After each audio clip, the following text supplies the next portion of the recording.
asalaamu calaykum dhammaantiin waan salaamayaa dad badan bay soo weydiiyey barnaamijkii dv lotariga insha allah step step baan ku sharaxi doonaa siaad u xaraysan lahaydeen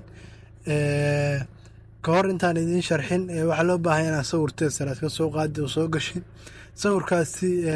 intaadan ka hor ku xaraysan waa inaad horta iska jeekintaa in sawirkaasi yahay sawir saxa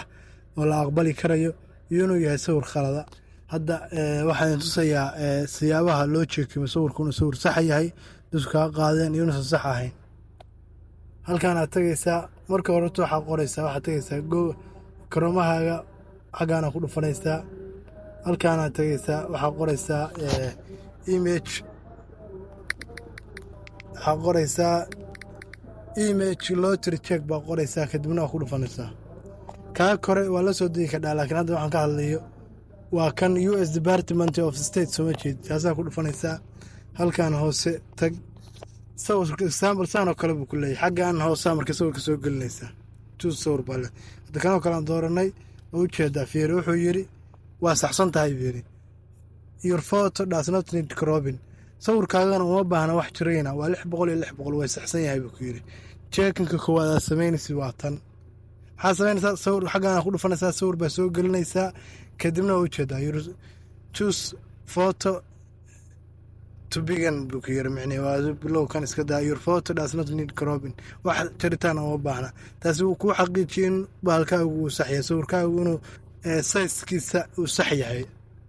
hadda halkaan dhimaano Play Store-ka tagaysaa waxaa la soo degaysaa program la yiraahdo 7ID baa la yiraahdaa my 7ID kadibna ku dhufo programkan weeye programka sidaas 7ID baa la yiraahdaa passport photos kadibna aad install baa oranaysaa hadda open buu leeyahay open baa oranayaa saanu kugu soo baxayaa ka kora ku dhufanaysaa photo checkerkan baa ku dhufanaysaa kadibna choose type nooca dooro ku leeyahay halkaana waxaa dhahaysaa US Diversity Visa Lottery kadibna sawirka soo geli buu ku leeyahay sawirka soo gelinayaa waa ujeedaa wuxuu ku yiri